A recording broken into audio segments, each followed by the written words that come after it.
You've got around about £35,000 to £40,000 to spend, maybe £400 to £500 per month. You need something that is comfortable, that you can get the kids in comfortably, that's not going to cost the earth to run, and that is fast and fun.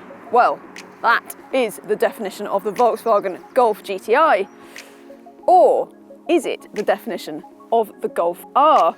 After all, in the last few years, it's become just as much of a household name as the GTI, plus you get more power, more pace, four-wheel drive, and it doesn't even cost that much more. So there is about a £7,000 difference, but you get an auto gearbox on that as standard and you don't on the GTI. Plus, monthly costs are much closer than you might imagine, around about 50 or 60 quid in it. So which is best for the job? Before we find out, don't forget to hit like, subscribe to the CarGurus UK YouTube channel and turn on notifications so that you don't miss any of our videos. They even look quite similar. Of course, on the GTR you do get the red stripe and the trademark honeycomb grille, while on the R you get that blue strip that's become pretty much as noticeable as the red stripe, I think. And at the back you can tell the difference quite easily because the Golf R gets quad exhausts while the GTI only gets the two. When it comes to practicality, you know that you're on safe territory with a Golf. Of course, you get a 5-door body as standard these days, there is no 3-door, and you get a decent sized boot, so you're going to have no issue getting your buggy or your dog in there. It is worth noting that in the GTI you can add an optional space saver tyre, which we don't have on this car, but you can add one. You can't add one on the R. So I do miss the kind of undeniable coolness of a 3-door Golf, but there is no denying these rear doors do make it easy to get into the back seats, and once you're in, it is a really practical, spacious place. I actually really like I like these little pockets here, and you've got another pocket there, and you've got your centre rear armrest, so it's a really comfy place. There's space even for a tall adult to sit. There are bigger alternatives. The Skoda Octavia Vrs is an obvious one, but this is still going to be a great family car. These two are, of course, the same car, so you get much the same infotainment, you get good visibility all round, you even get the same sports seats which give you loads of side support. They're really comfy actually. You get the integrated headrest these days, and you also get manual seat movement and adjustable lumbar. In the GTI, of course, you get the tartan upholstery. You can get optional leather, but I mean, why would you? Because this looks really cool. The Golf R gets this very nice blue upholstery, and standard equipment is very decent on both. You get keyless entry, parking sensors, wireless phone charging, LED matrix headlights, digital driver's display, and all of the media features you want, including wireless Apple CarPlay, Android Auto, SatNav and USB-C inputs. But if you want panoramic roof, reversing camera or even heated seats, you will need to dig deep for a bit more cash. For all of the standard equipment on these cars, it has to be said, there is a real problem with the interface in this car because everything is touch sensitive, and that doesn't always work brilliantly. These buttons on the steering wheel are touch sensitive, they're haptic buttons, and it means that you're just driving along and you end up turning the heated steering wheel on and off all the time, which is a total pain. All these buttons along here, so the touch sensitive temperature control and volume control, you can hit those by accident really easily when you're using the touch screen. Even the touch sensitive climate button and the light buttons here, they don't always respond as quickly as you want, and it's just frustrating. The whole thing is just never as easy to use as, for instance, the much simpler interface was in the Mark 7 Golf. In short, the seats, the visibility, the feel of the interior is really lovely, but the interface and the infotainment definitely could be better. Even so, if you're wondering whether to get a Golf GTI or a Golf R, infotainment's going to have nothing to do with it. This is all about how they drive.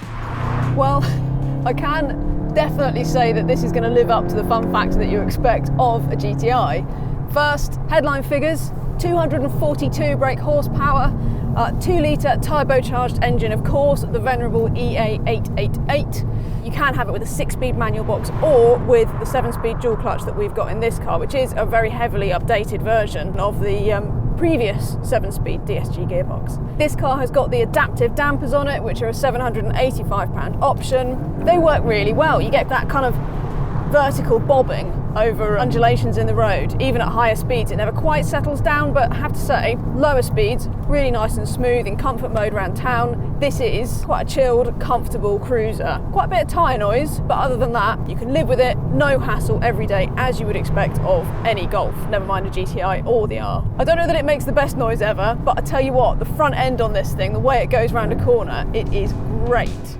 Of course, the GTI is front-wheel drive, but you now get the XDS electronically controlled front differential as standard, which was an option on the Mark 7. The steering, of course, is adaptive, so you've got sport and you've got comfort. In sport mode, it's really nice weighting. You're confident what's going on at the front wheels. There's a real sense of kind of alertness. And that engine, really strong. So you're talking about the same power output that the Golf had previously when you had the performance pack on it. So I mean, it's super fast and it feels fast. It's really gutsy in the mid-range. Driving this, you really do wonder whether anybody, frankly, needs or would benefit from the additional power in the Golf R. Maybe, if I have any criticisms, I wish it were a little bit more lively at normal road speeds. I feel a bit like you have to wring its neck to kind of get the best from it.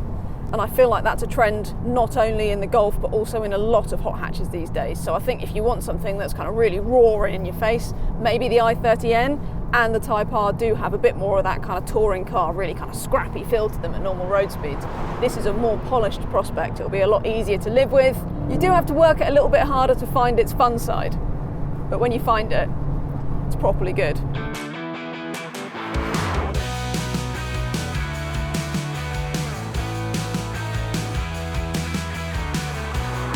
This, however, could be persuasive.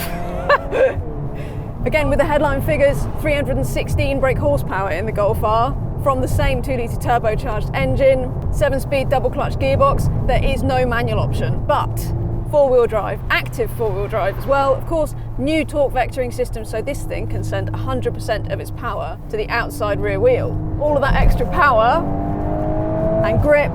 So it's 0 to 62 in under 5 seconds, this thing. So you're sort of out of hot hatch territory and well into kind of super hatch, proper sports car performance, this thing. It's much more overtly sort of raucous sounding on the road than the GTI. As soon as you stick it into race, particularly, that exhaust really opens up and it sounds properly aggressive and cool.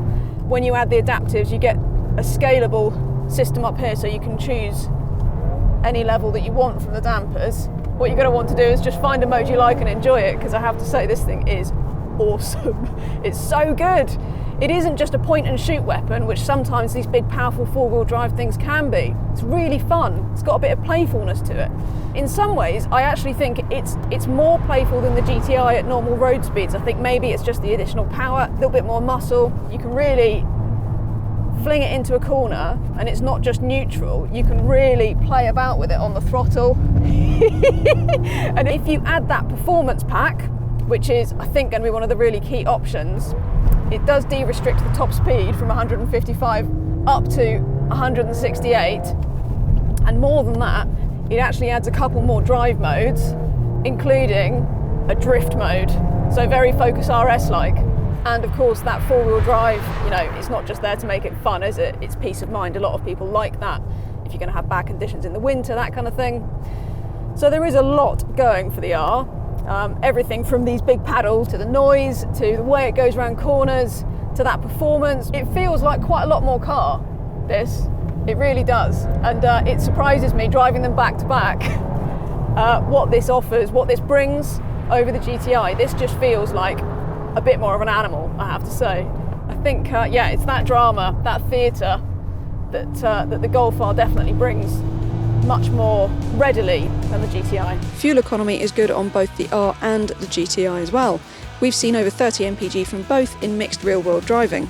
So I don't think there is any question that we have got two amazing hot hatches here. They really are incredible things. The GTI is so slick and it's just so well put together, and it would be such an easy thing to live with. It does everything you would want of a GTI, but I think this is going to be at its best when you keep the cost down, get a manual box on it. I think having that analog aspect will really up its kind of fun factor at normal road speeds. But this thing, with the noise it makes, the power it's got, the way it goes around corners, it feels like some kind of mini muscle car. It's just fantastic. And for that, at the price, I would give this one to the Golf R. Don't forget to like the video, subscribe to our YouTube channel, turn on notifications, all of that stuff, and go to CarGurus.co.uk to find a whole host of fantastic used cars, including loads of great used Golf GTIs, all from top-rated dealers.